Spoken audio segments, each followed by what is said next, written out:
Une action, dites-moi tout sur le sujet. Une action, c'est un titre financier qui représente une fraction du capital d'une entreprise. C'est en quelque sorte un titre de propriété détenu par l'actionnaire, par opposition à une obligation, qui est un titre de créance, qui matérialise donc une dette. Une action peut s'acheter sur le marché boursier. On parle alors d'une action cotée. D'autres actions d'entreprise ne sont pas accessibles sur ce marché. On parle alors d'actions non cotées. Mais pourquoi une entreprise émet-elle des actions en bourse ? Une entreprise qui veut se développer et croître sur son marché peut le faire en demandant un crédit à une banque, puis en la remboursant au fil du temps. Mais elle peut aussi décider d'ouvrir son capital à des actionnaires individuels. Dans le jargon boursier, on parle alors d'introduction en bourse.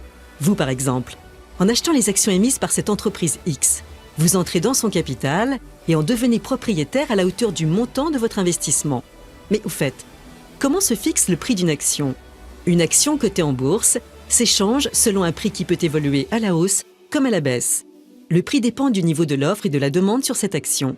Schématiquement, si le nombre de personnes voulant acheter l'action est supérieur au stock disponible ou au nombre de personnes qui désirent la vendre, le cours de l'action va monter. En sens inverse, s'il y a plus de vendeurs de l'action que d'acheteurs, le cours va baisser.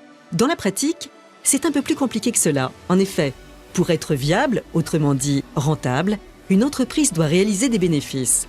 Lorsqu'elle est cotée en bourse, elle doit communiquer des informations relatives à ses résultats tous les trimestres.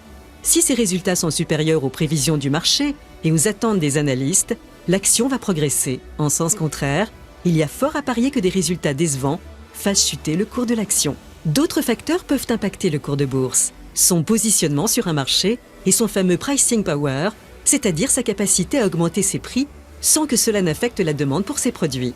Un changement à la tête de la direction de l'entreprise peut également avoir une incidence sur le cours de l'action. Lorsque vous décidez d'acheter l'action d'une société, vous devez être capable d'avoir suffisamment d'éléments d'information pour la suivre dans le temps. Aller sur les sites spécialisés ou lire la presse financière devient donc impératif, surtout si vous détenez plusieurs actions de sociétés différentes. Mais rassurez-vous, pas besoin d'être un expert financier. Il faut juste s'astreindre à un peu de discipline.